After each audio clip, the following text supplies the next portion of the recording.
I'm going to do something a little bit different, especially for this channel in this video. I'm going to make a toy. It's what's known as a fidget spinner.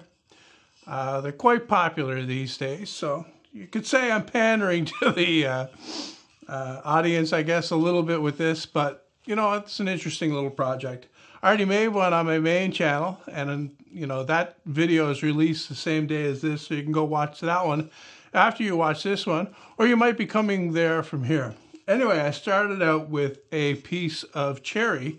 Now this stuff here is not ordinary cherry, it's what's known as steamed cherry, and that's where they take the entire plank of wood. And if you know anything about cherry, you know that it has heartwood, that's a darker color, and then it has sapwood, which is a really light color. So what they do is they steam it inside this chamber, and that drives the color from the heartwood into the sapwood, and it makes it all an even color like this is right here. And you know, looking at it, it looks pretty good. I think that it's a bit redder than cherry is naturally. I got this as a sample at my local place that sells hardwood. Anyways, it wasn't very big, so I couldn't really do a whole lot with it. So the first thing I did was I put it in my vise, and I used my hand plane to make one side smooth and flat. That didn't take very long. And then I could take it over to the table saw and cut it down to the right width. I don't need this any more than, say, 3 3/4 inches wide. And then after that, I could cut it down to thickness. I'm going to try to match the thickness of the bearing that I'm going to use in the middle, which is just a little bit more than 1/4 inch.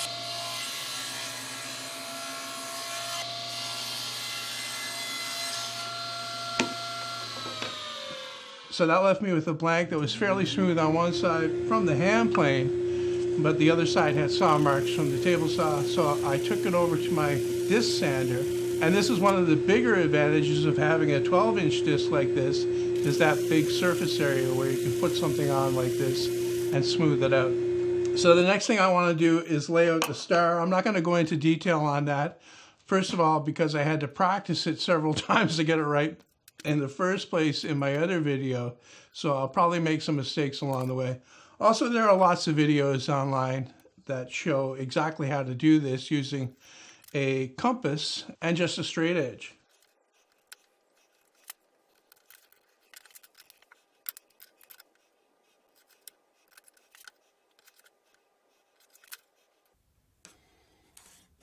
Now that I've got the star laid out, it's not perfect, but it doesn't really have to be. It just has to look good. And this looks pretty good. I need to drill the center hole for the bearing, and that's a 7/8 inch bit. And I've got it chucked in my drill press here, and I'm going to drill that out right now.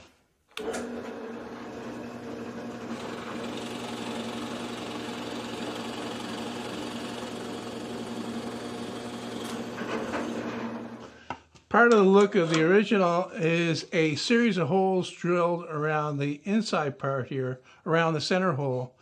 And they define the, I guess, the bottom points of the triangular pieces here that make up the star. And in the original steel one, I did that with a 1/4 inch bit and leaving very little between that and the bearing. But here with the wooden one, I'm going to be drilling out a little bit bigger, so I spaced them out a little bit further as well, because wood is nowhere near as strong as metal. So I've got a 3/8 inch Forstner bit in the drill press here. I'm going to make sure that I'm holding the work down tight to the backer so I don't get any blowout when I drill through. Now, because my holes are bigger, I'm going to readjust my lines for these triangular parts of the star so that they intersect those holes perfectly. I think it'll look better.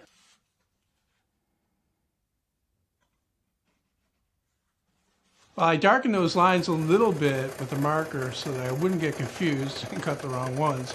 And now I'm going to cut it out on the bandsaw. I'm going to stay a little bit outside the line because after this I can bring it over to my belt sander and fine tune it.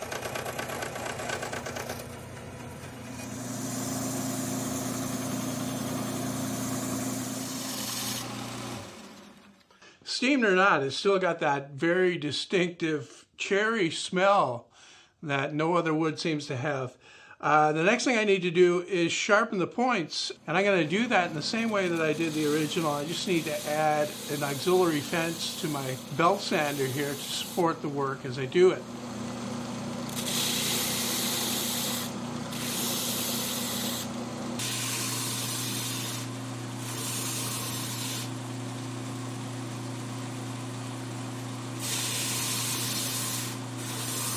Okay, the belt sander did the rapid removal, you could say, and it got it down to a rough shape. But it's a little bit too aggressive with that coarse belt that I have on there, and I don't have any fine ones to do a really good job. And I think it's better to switch over to hand work right now. Anyway, this is pretty delicate, especially across the areas where the grain goes across like this. It can break off very easily. As you can see, there's not a whole lot of material in beside these holes here, so I have to be careful. I've clamped a piece of flooring in my vise, and I'm going to use that to support it. And I've got this stick here, and all this is just a piece of hardwood, about 1/8 of an inch thick, and I think it's about 3/4 of an inch wide. And I've spray glued some sandpaper on here, 100 grit, and I'm going to use that to fine tune the shape. I sanded the points to the point where I'm happy with them. If I had more time, I'd sand this a lot smoother. I'd take it down to 400 grit and really polish it up. But, you know, if you've got to make a video of the proceedings, that really sets limits to what you can do. So if you're going to make one yourself, I recommend spending a lot of time on the sanding. So I've got the holes here. They're a little bit rough looking. So I've got a piece. This is the old sanding belt I took off, actually. I tore a piece out, and I just curled it around here so it's a circular shape. I'm just going to put that back and forth. I've got no dowel in the center. You really don't need one. It doesn't take a whole lot of sanding to get that relatively smooth in there. Now that I'm fairly happy with the sanding, I can give it a coat of finish. I'm going to use boiled linseed oil. I'm just going to dip my finger in, actually, and rub it on. And it really brings out the color. And I think the thing about the boiled linseed oil is that it will actually make the steamed cherry less red so that it looks more authentic, I think. So I'm just going to rub that in with my fingers here. And then I'm going to let it sit wet like this for a few minutes, and then wipe out the excess, and then I can glue in the bearing. I'm going to do that in exactly the same way as I did the other one, the steel one, with super glue. That hold it in perfectly, I think. Now I'll just leave this one off with a couple of pictures, including this fake one where it's actually sticking out of a piece of wood.